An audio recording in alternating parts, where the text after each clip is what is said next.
Good evening. New coronavirus restrictions have come into force today, banning social gatherings of more than 6 people. It applies indoors and outdoors and includes children. The rule means many larger families won't be able to meet up with relatives and has left some businesses even more worried for their future. Karen Bell reports. A new coronavirus restriction, a new rule to enforce. With COVID cases rising across the country, it's now illegal for groups of more than 6 people to meet socially. Luckily, these picnickers in Bath have got the maths right. If you were to meet up for a picnic or to go to a bar or restaurant, it would be 6. Keeping to the new rule of 6 will be easier for some than for others. How much it impacts you will depend a lot on the size of your family. If there are already 6 of you living at home, you won't be able to host anyone else. I have a huge family, so now I'm not going to be able to see hardly anyone anymore. So, yeah, massively, like friends, going back to uni and stuff. So we're a family of 3, so we're okay at the moment. I'm a family of 5, and I've got older children. And actually, if I want to see grandparents and things, it can make it difficult. The new rule of 6 comes with small print. Whether you're indoors or outdoors, your group should consist of no more than 6 people. But it doesn't matter how many households they're from, as long as everyone from different households is social distancing. Breaking this rule is now illegal and will be enforced by the police. In the first instance, the fine would be £100. There are some exceptions. The rule of 6 doesn't apply at work and in schools, nor in cases where your household or support bubble is larger than 6. Weddings, funerals and organised sports are also exempt. They can still go ahead with a limit of 30 people, providing social distancing is maintained. As for pubs, cafes, restaurants, they can still host more than 6 people overall, as long as each little social group in them isn't more than 6 people. Nonetheless, there are some businesses who worry this new rule could finish them off completely. Take this pub in Draycott, Somerset. Landlady Laurie doubts it can keep going. Without big, busy community events like quizzes and darts nights, the pub had already lost a huge amount of money this year.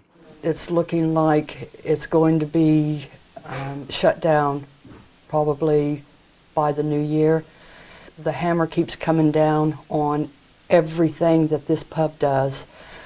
I think it's just another nail in the coffin for the pub business.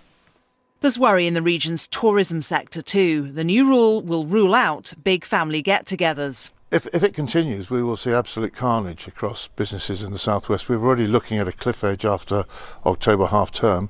October half-term would have been the last big family burst of business that we could have expected to get, and this is going to hit that really hard for all businesses. There's no indication from the government as to how long the new restrictions will last. The Health Secretary has said things might be relaxed by Christmas, but the new rule of 6 is in place for the foreseeable future. Karen Bell, ITV News. Well, although the new rule is more restrictive for larger families, it could mean smaller households of 1 or 2 people could mix with as many as 4 separate households. Dr Bharat Pankania from Bath, who's an expert in disease control, says people should be keeping their distance from everyone.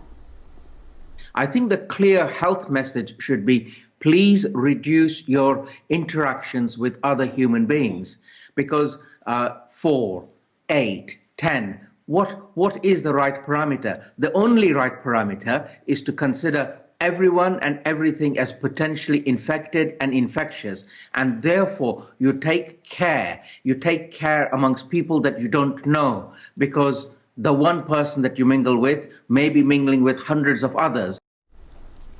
More than 320 pupils across 2 schools in Wiltshire are being forced to self-isolate after 2 pupils have tested positive for coronavirus. All Year 9 students, that's around 300 pupils at Royal Wootton Bassett Academy, have been sent home. It's after a pupil tested positive there. And in Caen, around 20 students from St Margaret's Prep School are now self-isolating too. To other news now, and a Dorset woman says she doesn't know how she'll survive if an appeal against the government's changes to the state pension age is rejected. Millions of women who were born in the 1950s have been affected by the move, which brings the age in line with men. Ben McGrail reports. Susan Scott from Blandford Forum is one of millions of women born in the 1950s who's worked through her life but has had to wait longer for her state pension because of a change in government policy. I have 16 months till I can retire, and I think the biggest thing that scares me the most is how am I going to survive? Because in this country, our pensions are £8,000 a year, whereas in Germany, they're 26,000. I've got something like 43 years paid in. So where's that money gone? Because the government didn't pay into it, I did, and my employer. So the question is, what have they done with that money? Like Susan, Pauline from Berkeley in Gloucestershire says she's missed out on tens of thousands of pounds. Having fought cancer twice, she says money's been so short she's had to rely on food banks. John Major's government made the state pension age the same for men and women, saying it was a move towards gender equality, scheduling it to happen gradually between 2010 and 2020. When these changes were made in 1995, nobody was looking at the internet, any ordinary person. It makes me feel devalued because of my gender, because I'm a woman. And they've also tried to make it latterly an intergenerational thing that young people are having to pay for old people like me, and that's not fair. But when I was working, I was paying, I think it's about 6 weeks later, my national insurance was paying somebody else's pension. So it's always been an intergenerational thing. Last year, the Back to 60 campaign lost a judicial review for women to be reimbursed. The High Court ruling the government wasn't discriminating. This year, the case was taken to the Court of Appeal, and the judgment will be announced tomorrow. The campaign's founder says the fight has created a strong community. Their mental health went from I can't cope to now they are like warriors, many of them. You know, we're not having this, and we demand full restitution, and we won't accept crumbs. Women like Pauline can now only wait and hope the judgment finally goes their way. The Department for Work and Pensions declined an interview, saying it does not comment on ongoing court cases. Ben McGrail, ITV News. Bristol's Colston Society, set up in the name of Edward Colston, will close down after 275 years. The decision was taken by members in the wake of the Black Lives Matter demonstrations in June, when the statue of the slave trader was torn down by protesters. The society is expected to close by the end of the year. Now, you may remember Carmela Chillery-Watson from Devisers, who's been walking to raise money for her charity. Well, she's smashed her fundraising target thanks to her favourite superhero. The 6-year-old, who has a rare form of muscular dystrophy, is walking 10 kilometres every day, often dressed as Wonder Woman, while the actress who plays her, Gal Gadot, has donated nearly £3,500. We're always so very proud of Carmela. Every day is a challenge for her with a progressive condition, and she just battles on without complaining, with a smile, telling jokes, and she puts us to shame when we whinge about the odd little backache. So we kind of shush now. Well done, Carmela. To sport now, and in rugby, it was a disappointing night for Gloucester as they lost at home to Harlequins. Despite playing in front of a crowd for the first time since lockdown disrupted the season, the Cherry and Whites failed to take their chances. They lost the game 28-15, a result which leaves them 8th in the Premiership table. Now let's take a look at the region's weather with Kate.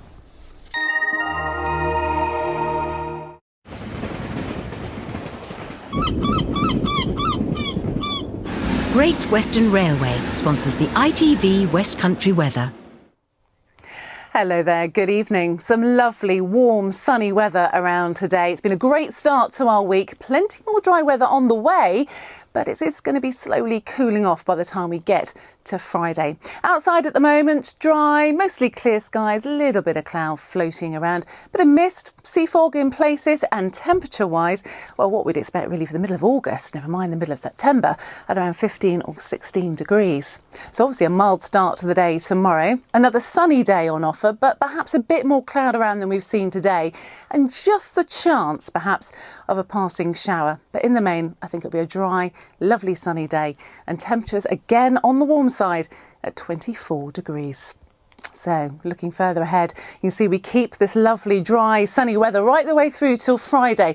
We've still got high pressure in charge, but it's a slightly different high pressure that's going to drag in a more northeasterly airflow. So temperatures cooling off day by day, reaching around 22 degrees by Friday. Still pretty good, but a keen easterly breeze might just make it feel a little bit cooler.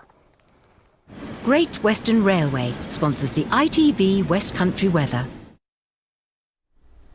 Thanks, Kate. That's it from us tonight. Whatever you're doing, have a lovely rest of your evening. Goodbye.